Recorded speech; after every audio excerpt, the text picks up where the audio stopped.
Dari keterangan saya netral saya ini, tapi sudut pandangnya tetap dalam back mind Anda dan ucapan dia ini salah. Paling tidak ada kesalahan, paling tidak ada kelupaan.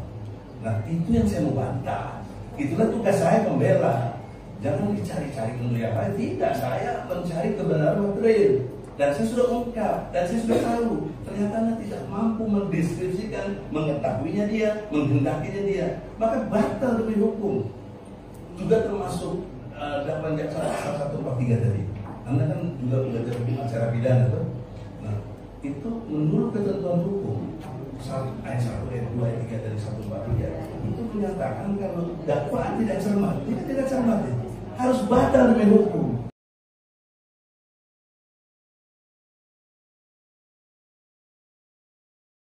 Что у нас сразу все это рухнет и развалится. Ничего подобного не происходит. Ничего.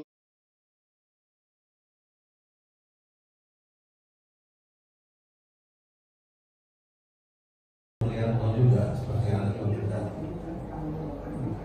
mengetahui dan saya haruslah dilihat syarat-syarat sebelum terjadinya tindak pidana. Betul. Dalam konteks sebelum terjadinya tindak pidana ada satu perbuatan yang dikategorikan ijazahnya tidak asli, atau lebih tepat belum ada ijazahnya sampai hari ini belum diketahui, seperti jasa tadi juga ya, menyatakan, dan saudara saksi sangat cermat dan bagus menyatakan seharusnya yang aslinya ada. Sampai sini kecuali ada cerita kasus mahasiswanya hilang.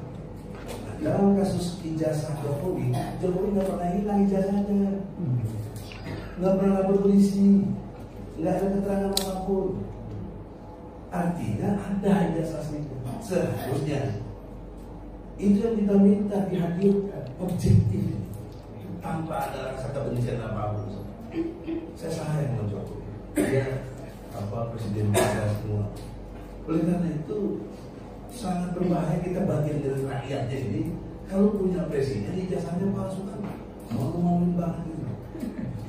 Oleh karena itu saksi ahli dengan tidak ada kondisi objektif penjelasan tentang ijazahnya Jokowi ini, saudara Bambang Tri mengetahuinya. Kenapa kita bisa tahu? Dewan penelitian 3 tahun, buku undercover 2. Artinya terukur. Metodenya apa? Observasi. Jelas ini memenuhi syarat-syarat yang benar. Yang kedua, karena keingintahuannya, jadi bukan ada niat mensrea jahat. Mana ada mensrea? Tadi saksi sudah sangat cermat. Tidak mungkin orang mengetahui niat orang kecuali Tuhan dan orang itu sendiri. Betul? Nah sekarang bagaimana kok jaksa mampu mendeskripsikan mensrea dia itu nggak benar, terutama polisi main tangkap saja. Padahal kondisi objektif hukum pada tahun 2022 ya, waktu sekitar bulan Mei, bulan Oktober nggak bisa kita Oktober, saya bersama tim lawyer ini mendaftarkan gugatan ke Pengadilan Negeri Jakarta Pusat. Nah, tujuannya tentang ijazah palsu. Berjalan sidang baru sekali ditangkap mereka. Pertanyaan belum sebelum sidang ditangkapnya. Oh malah sebelum sidang. Jadi 3 hari sebelum sidang. Sudah ada nomor perkara tadi, sudah kita mulai sidang. Ada menurut saya, mungkin kalau saya lupa hakim saya tahu karena ini peraturan Mahkamah Agung nomor 1 tahun 56, ketika berhimpitan antara kasus pidana dan perdata, mana yang didulukan? Menurut pengetahuan saksi. Itu yang dimaksud penasihat hukum prejudicial case. Iya, iya. Ada di ya, pasal 81. Ya. Soal PID judicial gestil, Ya. penundaan penuntutan pidana berhubung adanya perselisihan prejudisial. Nah, Jadi yang didahulukan perdata. Kenapa dia ditangkap? Bahkan ditahan sampai hari ini. Belum ada pembuktian mereka bersalah. Tapi ajas praduga tak bersalah sudah dilanggar. Pertanyaan yang menghukum Anda subjektif. Bagaimana perilaku hukum yang seperti ini? Baik material maupun formil. bagaimana yang seharusnya? Ya. Iya, baik. Pendapat ini ya, pendapat. Ya pendapat tadi dan sesuai dengan hukum.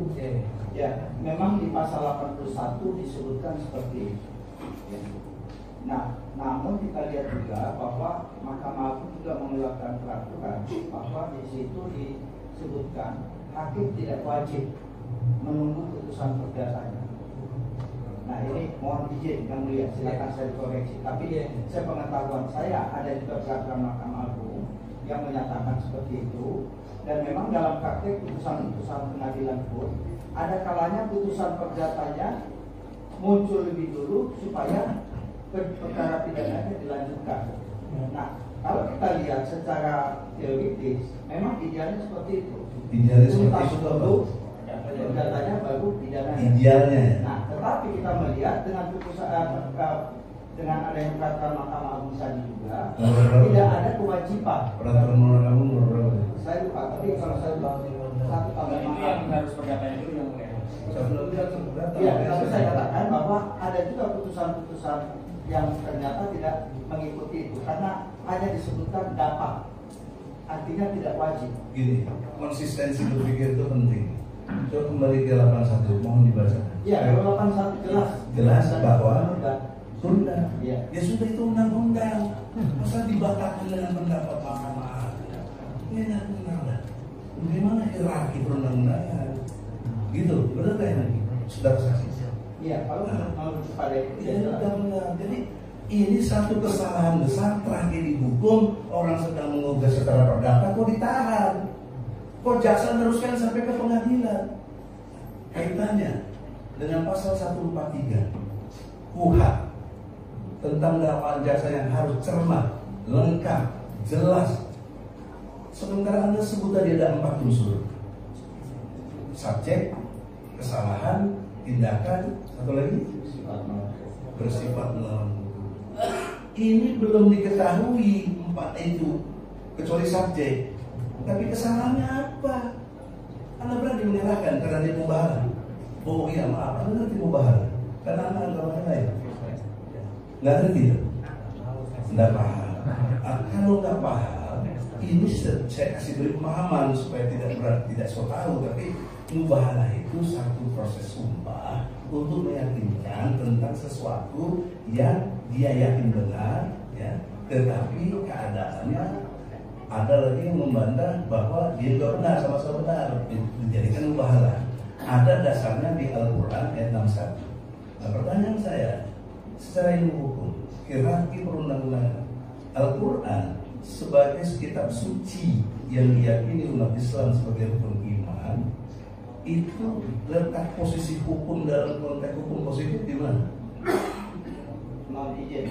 Ya. Yang saya tidak berkompeten menjawab. Oke. Kalau nggak berkonten, kita lihat dari Undang-Undang Dasar 45, dari Pancasila, sila pertama ketuhanan Maha Esa, pasal 29 ayat 2, negara Republik Indonesia berdasar kepada ketuhanan yang Maha Esa. Yang Maha Esa itu Allah. Di alinea ketiga, berkat rahmat Allah dinyatakan kemerdekaan bangsa Indonesia. Ini konstruk hukum dalam konteks tata negara, tapi nggak boleh berhimpitan dengan pidana, karena pidana harus mengikuti pada tata negara. Maka posisi Al-Quran dalam konteks hukum positif dia menjadi tertinggi di dalam konteks keyakinan, karena kita bikin negara untuk itu. Untuk pertama menjaga tumpah darah seluruh rakyat Indonesia, mencerdaskan kehidupan bangsa, mensejahterakan umum seluruh rakyat Indonesia, dan ikut politik bebas aktif. Sehingga kemarin ada Al-Quran bakar itu menjaga ketertiban dunia, harusnya penguasa ikut memprotes. Tapi kaitannya dengan ini, ya, Dia menjalankan Al-Quran dengan sangat keji dan sadis menurut saya. Mungkin kita beda pendapat. Dia menjalankan Al-Quran yang sudah dijamin. Pasal 29 ayat 2, negara menjamin warga negaranya menjalankan keyakinannya. Keyakinan saya Quran, keyakinan Anda Injil, nggak boleh diganggu. Maka ketika dia menjalankan keyakinan Quran, bukan cuma diganggu, ditahan, ditangkap, dipenjara, menderita mereka. Mohon, karena kesaksian Anda menentukan. Kalau Anda menerangkan yang keliru, mereka itu masuk penjara yang Anda uraikan itu kurang lebih 15 tahun. Nah, pertanyaannya, apakah kalau tadi Anda pakai istilah kepantasan atau patut diduga perbuatan yang membahaya yang dibenarkan oleh Al-Quran, dijamin oleh Undang-Undang Dasar 45 sesuai keyakinannya, itu dianggap satu kesalahan hukum? Bisa Anda tahu? Ya, kalau yang ditanyakan di sini, adalah masalah kesalahan. Nah, tentunya saya melihatnya dari sisi hukum pidana. Kesalahan itu sebagai willens and waiters. Kalau sengaja dan kalau sengaja itu willens itu mengetahui dan menghendaki. Iya, betul. Nah, tapi kita debat di situ, bukan debat, tapi fokus. Ya. Anda mengetahui mensreanya? Enggak kan? Anda mengetahui kehendaknya? Enggak kan? Sama dengan jaksa. Maaf, kamu sudah menghendaki. Kenapa sudah divonis dalam arti sudah dijalankan tahanannya ini? Kesalahan apa yang dia buat? Anda bisa ada breakdown dengan jelas. Kesalahannya adalah 1, 2, 3. Mengetahui apa? Kalau unsurnya cuma 2 tadi. Mengetahui dan menghendaki. Itu enggak ada. Bahkan saya bisa breakdown lagi dengan ilmu hukum Anda. Kita sama-sama belajar ilmu hukum.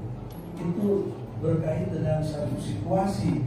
Objektivitasnya adalah mereka justru kalau Anda tahu tanya dia inginnya itu ya, supaya saya nggak salah kutip, mau izin yang mulia, Anda dalam konteks mengetahui dan mengerti apa maunya Anda sih dalam membahas biar dia tahu. Saya ingin tahu Bambang Tri ini jujur apa bohong, hanya itu aja. Saya nggak mau tahu ijazahnya Joko itu palsu atau asli, itu saya nggak mau tahu. Saya hanya mau tahu dia jujur apa bohong, gitu aja. Anda ingin menghendaki adanya keonaran? Enggak, sama sekali tidak. 2 unsur itu nggak terpenuhi, bos. Nggak ada masalah. Nah, pertanyaannya, mengapa ini tetap ditahan dan sekarang didakwa sampai di sini? Bisa dijawab. Saya Baik, yang mulia, tadi sejatinya sudah saya singgung ya dalam kaitan pasal 14 ayat 2 dan pasal 15 bahwa di situ kesalahannya bukan lulus tetapi artinya kalpa. Tadi sudah saya jelaskan juga kalpa itu kan berkaitan dengan kekurangan hati-hati, kekurangan terduga-duga. Itu yang saya lihat dalam kaitannya dengan sifat pelakunya. Boleh kita dalami tentang kealpaan? Alpa atau lupa adalah pengetahuan sebelumnya, kemudian lupa atau kulpa. Nah, dia tidak ada pengetahuan untuk menjadi kulpa. Apa yang kulpa? Tidak ada pelanggaran. Dia sudah jelaskan dari ini Al-Quran, ini dijamin oleh negara. Kenapa Anda berani menuduh kulpa? Kulpanya di mana? Ya, saya melihat secara teori. Anda melihat teori. Ada kekurang hati-hatian, kekurang terduga-duga atau kesembronoan.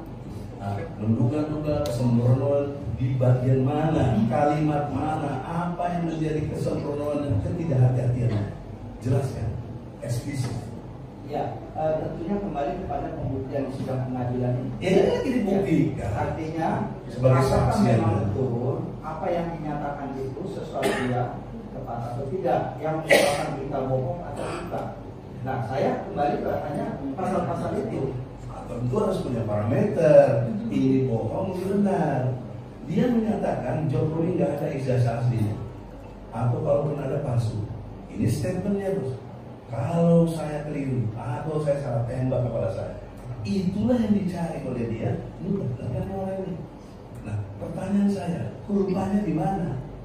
Ijazah saksi Jokowi memang belum ada sampai hari ini. Saya kasih tahu, sudah 19 orang jadi saksi. 3 ahli, 16 fakta. Sekarang naik ke 20. Sekarang saya nanya, Anda pernah nggak lihat ijazah asli Jokowi? Ya, sama halnya saya tidak pernah melihat teks asli proklamasi, saya juga belum pernah melihat ijazah. Ya, nggak ada urusan itu. Ya, pernah lihat ya? Tidak pernah. Kalau kalau teks proklamasi gampang, banyak di YouTube juga. Ya, kalau pernah lihat, iya. Tidak pernah lihat aslinya ya? Nah, tidak pernah lihat. Udah ke 20 orang yang tidak pernah lihat aslinya. Lalu Anda membuktikan keulpaan dia di mana, pulpa dia di mana? Oh, ini maksudnya. Mungkin bisa ya. Harus Mau izin ini tadi Anda ngomong saya nggak potong. siap. Ini satu aja Mas. Nah, kalau ini Bang Iki. Bang Iki tadi kan menjelaskan bahwa itu saya ya. Iya. Ya. Bang Iki tolong jangan mengutipnya misalnya itu mengurangi atau mendistorsi ya. Pak Bambang Tri itu dari jejak rekam kita pernah ngomong itu ijazah SD, SMP, SMA itu Pak Jokowi itu ijazahnya Joko Wahyudi yang dicuri. Tolong itu dicermati bahwa itu memang dari ini kalau saya tanyakan ini jangan Bang Eki langsung posisinya membaca itu bahwa itu ada fakta penjelasan dari yang saya Itu kewenangan kami memilah dan menulis sekaligus menetapkan pertanyaan. Kalau dalam berdebat, tolong sekali lagi menyampaikan pertanyaan kami tidak pernah intercept. Tolong jangan berdebat. Ya. Oke, ini batasi sesuai keterangan ahli pidana ya. Jaksa yang saya hormati, Hakim yang saya hormati, nanti di babak giliran keterangan terdakwa, Anda melihat itu nggak benar. Sebagaimana kita diajarkan hakim tadi, sesuai dengan kesaksian. Saya bertanya sesuai ilmu kesaksiannya yang mendasari kepada satu situasi adanya menghendaki dan mengetahui. Saya ingin terangkan, tidak ada niat apalagi kulpa, apalagi konspirasi konstruk hukum mengakui adanya mubahalah itu. Bahkan saksi agama sudah, dan saya sudah nyatakan 2 kali ke pengadilan majelis ulama tidak pernah mengeluarkan fatwa mubahalah, tidak. Tapi tentang penistaan agama ada. Beda. Ya dituduh penistaan agama, tapi dikaitkan dengan mubahalah. Yang mana mubahalahnya tidak ada, dideskripsikan begini tata cara yang tidak benar. Ya, nah oleh karena itu kembali ke saksi yang tidak tahu pengetahuan itu, ya kan? Ya pertanyaan saya, ya keterangan saksi yang luar biasa, saya hormat. Anak teori-teorinya bagus, dan memang pantaslah sebagai kapolres saksi. Itu justru kenapa saya tadi bilang suka keterangan Anda semua tadi orang yang tadi kata dia, Anda sadari itu kan? Atau tetap jalan habis? Saya berpikir pendapat itu netral, sesuai dengan apa yang saya kalau bisa kadang pendapat. Ya saya juga kadang memang saya sama-sama profesor. Makanya oleh karena itu jangan ada teknis. Sama yang teknis jelas pakai Tahu terima kasih tidak berdebat personal. Nah oleh karena itu saudara saksi,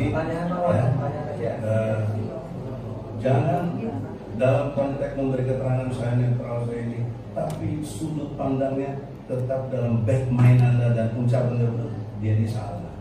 Paling tidak ada kesalahan, paling tidak ada kelupaan. Nah itu yang saya mau bantah. Itulah tugas saya membela. Jangan dicari-cari kemuliaan lain. Tidak, saya mencari kebenaran material. Dan saya sudah ungkap, dan saya sudah tahu. Ternyata Anda tidak mampu mendeskripsikan, mengetahuinya dia, menghendakinya dia. Maka batal demi hukum. Juga termasuk dakwaan jaksa pasal 143 tadi. Anda kan juga belajar acara pidana tuh. Nah, itu menurut ketentuan hukum ayat 1, ayat 2, ayat 3 dari 143 itu menyatakan kalau dakwaan tidak cermat, tidak cermat harus batal demi hukum. Saya kira sampai di sini. Oke, biar